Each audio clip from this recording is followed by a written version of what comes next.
పిల్లలకి స్కూల్ పాఠశాలైతే పేరెంట్స్‌కి స్కూల్ పేరెంట్స్‌శాల. రమ్మగారు 70% బొజ్జ పెరగటమే అన్ని జబ్బులకి కారణం. ఈ మాటలు మనం తరచుగా వింటూ ఉంటాం. డాక్టర్లు చెప్తూ ఉంటారు.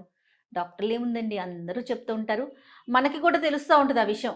కొంచెం పెరిగాము అనగానే ఏదో ఒకటి మెల్లిమెల్లిగా మొదలవుతూ ఉంటుంది హెల్త్ ఇష్యూస్ కదండీ! అవును. ఎట్లా తగ్గించుకోవాలి రమ్మగారు? అంటే ఒక మాదిరి ఒళ్ళొస్తే ఏం పర్వాలేదమ్మా. ఒక మాదిరిగా ఉంటే కొంచెం మనుషులు పెద్దగా ఇప్పుడు సన్నగా ఉండేవాళ్ళు ఇప్పుడు 18, 19 ఏళ్ళప్పుడు ఏదో నాజుగ్గా 52, 53 కిలోలు ఉంటారు. మెల్లిగా పెళ్ళయ్యి పిల్లలు పుడితే 60, 62, 63 అవుతారు. 70 దాటేసి 80 వైపు పరిగెత్తేస్తూ ఉంటే చుట్టుపక్కల జనాలు మనని ఏదైనా అంటాము, మనకే బట్టలు సరిపోకపోవటము కాకుండా ఆరోగ్యం పాడైపోతుంది. ముందు అదండి అసలు. నేను పదే పదే ఒక మాట ఎప్పుడు మనం చాలాసార్లు ఇలా డిస్కస్ చేసినప్పుడు నేను సింగిల్గా చేసిన వీడియోలు కూడా లావుగా ఉంటే ఏమొచ్చిన ఇబ్బంది ఏం లేదు. నువ్వు నడవలేకపోతే, నువ్వు తిరగలేకపోతుంటే, నీకు యాక్టివ్గా లేదు అంటే నీకు ఆరోగ్యం పాడవడానికి సిద్ధంగా ఉంది అని అర్థం. బొజ్జ వచ్చింది అంటే గుండెకి బరువు, కాళ్ళకి బరువు, మోకాళ్ళు, వెన్ను, ఆ బొజ్జని వెన్ను సపోర్ట్ చేయలేకపోతుంది. దానికి సంబంధించిన అనారోగ్యాలు వచ్చేస్తాయి. పైగా ఏమవుతుంది, సాధారణంగా కొంచెం ఫుడ్డు రెస్ట్ 2 వల్లే వస్తాయి. ఎవరో దాన్ని ఏమంటారు, మన థైరాయిడ్ వస్తే ఒళ్ళు వచ్చేయటము, ఏదో లోపల దాన్ని ఏమంటారు, ఈ పీసీఓడీలు, పిఎస్ఓఎస్లు బోల్డ్ అని ఉన్నాయి కదా, పీరియడ్ రిలేటెడ్ గైనిక్ ట్రబుల్స్, తర్వాత ప్రెగ్నెన్సీల్లో జెస్టేషనల్ డయాబెటీస్, ఇంకా ఏమిటో అవ్వచ్చు ఇవ్వచ్చు, అలా కూర్చుని ఉండాల్సి వచ్చి బాగా బెడ్ రెస్ట్ తీసుకోవాల్సి వచ్చి డెలివరీ తర్వాత విపరీతంగా ఒళ్ళొచ్చేసేవాళ్ళు. పాప ఇంతే ఉంటుంది, తల్లి ఇంత లావైపోతుంది. అంటే ఆరోగ్య సమస్యల వల్ల వచ్చిన ఒళ్ళైతే చెప్పలేం మనం. కానీ మనం ఎక్కువగా రెస్ట్ తీసుకుని బాగా తినేసి అస్సలు శారీరక శ్రమ చేయకపోవటం వల్ల వచ్చిన ఒళ్ళైతే అది మీరు తగ్గించుకోవచ్చు. తగ్గిస్తే జనరల్ ఇష్యూస్ అన్నీ కూడా మీరే కోరిన బట్టలు వేసుకోగలుగుతారు. హాయిగా మన వయసు వాళ్ళతోటి మీరు హాయిగా తిరగగలుగుతారు. భర్తలో భార్యలో తమ కంపానియన్ తోటి జీవితం బాగుంటుంది. ఓవర్ వెయిట్ ఉండేసరికల్లా భార్యాభర్తల దాంపత్య జీవితం కూడా ఇబ్బందికరంగానే మారిపోతుంది.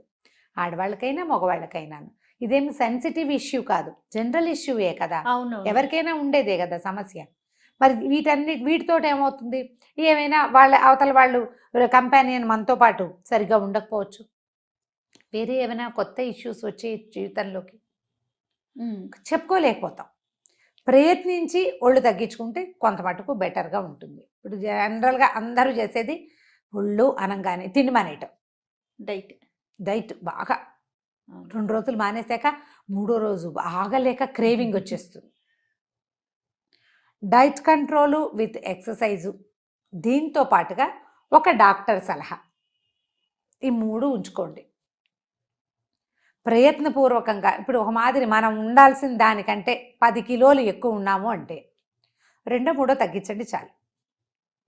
10కి 10 తగ్గేయాలనుకోవద్దా? 10 తగ్గితే చాలా కష్టం, మనం చేయలేము, అట్లా చెయ్యలేము. చెయ్యాలంటే చాలా కఠోరమైన నియమం కావాలి. ఈ కఠోరాలు ఎప్పటికప్పుడు డ్రాప్ అయిపోతాయి. పైగా అది ఆ 10 తగ్గిపోయాక నియమం వదిలేసావా మళ్ళీ మొత్తానికి వచ్చేస్తాం. స్లోగా స్ట్రెచ్ చేసుకుంటూ రండి, ఎక్కడో ఒక చోట ఆగండి. ప్రధానంగా బొజ్జ ఉంటే కష్టం. మిగిలిన బాడీ పార్ట్స్ కంటే మనం ఆడవాళ్ళలో అంతగా బొజ్జలు చూడం, బొజ్జ ఉండేది ఎక్కువగా మగవాళ్ళల్లోనే కనిపిస్తుంది. సన్నగా ఉన్న మగవాళ్ళ కూడా కుండలాగా పొట్టొస్తుంది. పొట్ట మీదే కాన్సన్ట్రేట్ చేసే ఎక్సర్సైజులు కానీ యోగాసనాలు కానీ ట్రై చేయండి. మగవాళ్ళకి పొట్ట ఉంటే కెలాక్స్ తింటే తగ్గిపోతుంది, జావ తాగితే తగ్గిపోతుంది, ఇలాంటి ఉద్దేశాల్లో ఉండకండి. కేవలం అడ్వర్టైజ్మెంట్స్ అవి, అంతే. వాళ్ళ ప్రోడక్ట్ అమ్ముకోవడానికి చెప్తారు, కష్టపడాలి. ఏదైనా ఒక పార్ట్ బాగా పెరిగింది అంటే దాని మీద ప్రెషర్ వచ్చేలాగా ఎక్సర్సైజ్ చేస్తే కానీ మీరు ఎంత ఫుడ్ తగ్గించినా, మీరు సనబడినా మీ పొట్ట మాత్రం తగ్గదు. బొజ్జకి సరిపడా ఎక్సర్సైజ్ చేయాలి. కొంతమందికి పొట్టొస్తుంది, ఎందుకు పొట్టొచ్చిందో తెలియదు, తీరా చూస్తే వాళ్ళకి ఏదైనా లివర్కి సంబంధించిన సమస్యలు ఏమైనా ఉండొచ్చు. అంచేత డాక్టర్ సలహా అండర్ కరెంట్ అది దీనికి. ఓవర్ వెయిట్ ఉన్నారమ్మా, వెయిట్ తగ్గించండి అనగానే ఉద్రేకపడద్దు, తగ్గించాల్సిందే. ఉద్రేకపడకండి, నిదానంగా స్ట్రెచ్ చేసుకోండి. ఆడవాళ్ళకు కూడా బొజ్జలు వస్తాయి. ఈ బొజ్జ ఎప్పుడు వస్తుంది? డెలివరీ తర్వాత వచ్చిన పొట్టలు. సిజేరియన్ చేస్తే బెల్ట్ వేసుకోనివ్వరు, కొంచెం ఎక్కువ రెస్ట్ ఇస్తారు కొన్ని ఇళ్లలో, ఫ్యాట్ చేరిపోతుంది ఆ ప్రాంతంలో పొట్టలో. ఈ సిజేరియన్ అయ్యాక ఒక 5-6 మంత్స్ దాకా చేయపోకండి. 6 నెలల తర్వాత నుంచి కేవలం పొట్టకే ఎక్సర్సైజులు చేయండి. పొట్ట ఫ్లాట్గా ఉంటే ఫిజిక్ అందంగా కనపడుతుంది, ఆడకైనా మొక్కైనా. చిన్నవాళ్ళు, సన్నవాళ్ళు, పొట్టివాళ్ళు, పొడుగువాళ్ళు, ఎవరైనా సరే. ఎంత చక్కటి వాళ్ళైనా బొజ్జుంటే అందం ఉండదు. అవును. ఆ పర్సనాలిటీ అందంగా ఉండదు.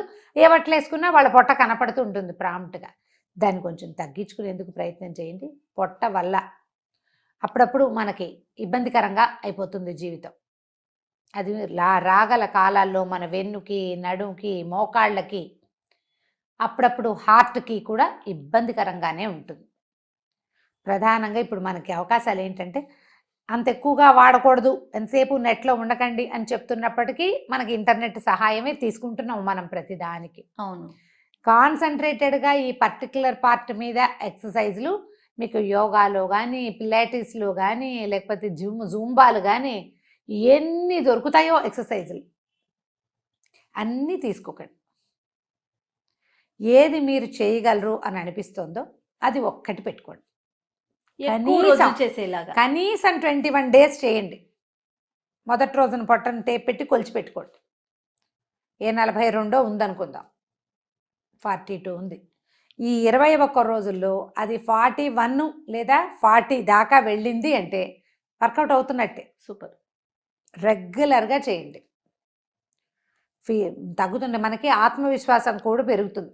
పొట్టలు తగ్గితే, ఒళ్ళు తగ్గితే ఆత్మవిశ్వాసం తగ్గుతుంది. దీంతో పాటు కొద్దిగా ఆహారాలు, మీరు ఆయిల్ ఫుడ్స్ తీసుకుంటున్నారేమో చూసుకోండి. జనరల్గా ఈ పొట్టలు అవి పెరిగే వాళ్ళకి ఆయిల్ ఫుడ్ క్రేవింగ్ అవి ఉన్న వాళ్ళు ఉంటారు ఎక్కువగా, చాలామంది. ఫ్రైస్, చిప్స్, ఫ్రైమ్స్ అవి తీసుకోదు. అప్పడాలే కదా, మన ఇంట్లో వేయించిన ఊరు మిరపకాయలే కదా అనుకోబోకండి. అప్పడాలు, ఊరు మిరపకాయలు అవి మైక్రోవేవ్లో వేయించవచ్చు, చూసుకోండి. ఉప్పు నూనెలో వేయకుండా ఒట్టిగా ఉప్పులో వేయించుకునే విధానం ఒకటి ఉంది, అలాంటివి ఏమైనా ట్రై చేయండి. ఎయిర్ ఫ్రైయర్స్ అవి వస్తున్నాయి ఇప్పుడు, నూనెలో వేయకుండా. అవును. ఆయిల్స్ బాగా తగ్గించుకోండి. కూరల్లో వేసే నూనెలు వాడుకోవచ్చు, కానీ ఈ ఫ్రై చేసే ఏ పదార్థాన్ని ఎక్కువ తినకండి. ఫ్యాట్స్ అవి కొంచెం తగ్గించుకోండి. ఆహారంలో ఏ ఏ విషయాల్లో ఫ్యాట్స్ ఎక్కువగా వెళ్తున్నాయి అని. అండ్ ఫస్ట్ ఆఫ్ ఆల్ రాత్రిపూట ఆహారం కొంచెం జాగ్రత్తగా తీసుకోండి.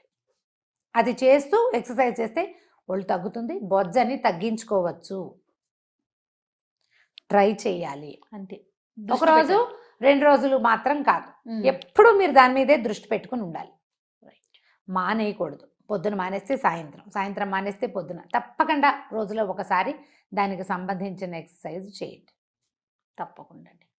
నమస్తే. నమస్తే చేయండి.